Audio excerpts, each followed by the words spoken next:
Praise the lord అందరికీ మన ప్రభువైన యేసుక్రీస్తు వారి అతి శ్రేష్టమైన ఘనమైన నామంలో మీకందరికీ ఉదయకాల శుభాభివందనాలు తెలియజేస్తూ ఉన్నాము.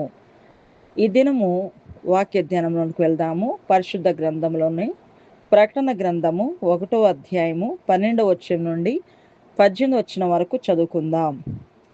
ఇది వినగా నాతో మాట్లాడుచున్న స్వరం ఏమిటో అది చూడ తిరిగితిని. తిరుగగా 7 సువర్ణ దీప స్తంభములను, ఆ దీప స్తంభముల మధ్యను మనుష్య కుమారుని పోలిన యొకన్ని చూచితిని.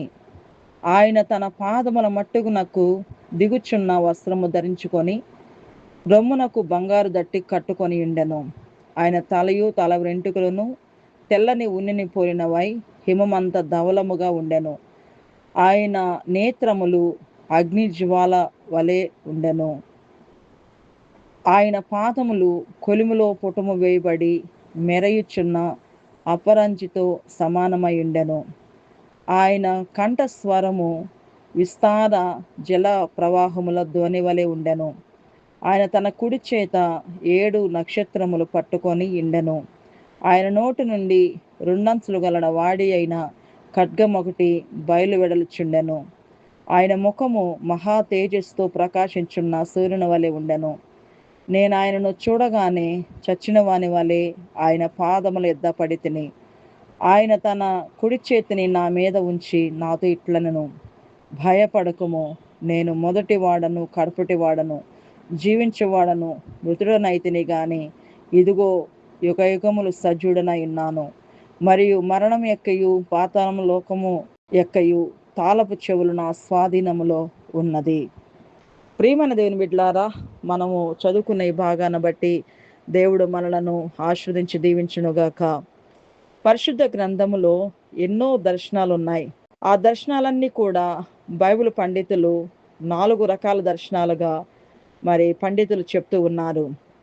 అదేంటి అంటే, మొదటి దర్శనం దేవుని పరిశుద్ధతను గూర్చిన దర్శనం. దేవుడు పరిశుద్ధుడు, ఆయన పరిశుద్ధత కలిగిన వాడు అని చెప్పి యెషయా ప్రవక్తకు దేవుని పరిశుద్ధత దర్శనం కలిగింది. కాబట్టి ఆయన పాపి అని గ్రహించి దేవుని పాద సన్నిధానంలో తను తాను తగ్గించుకొని దేవుని పరిచర్యకు ఉపయోగపడ్డాడు. రెండవ దర్శనం దేవుని కృపా దర్శనం.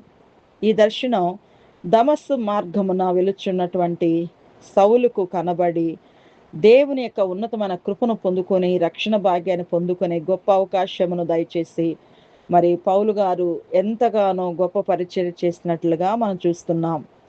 మూడో దర్శనం దేవుని గొప్పతనమును కలిగిన దర్శనం. ఇది సీనాయి పర్వతంపై మోషే చూచినటువంటి దర్శనం. మోషే దేవుని కొరకు ఎంతో అద్భుతముగా ఇశ్రాయేలుకు అందరికీ నాయకుడిగా ఆయన నడిపించినటువంటి వాడు.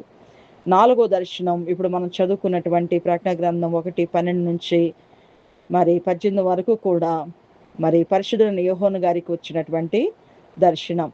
ఇప్పుడు నేను చెప్పినటువంటి 4 దర్శనాలు మీరు రిఫరెన్స్లు ఎక్కడున్నాయో తెలియచేసి కమెంట్ చేయండి.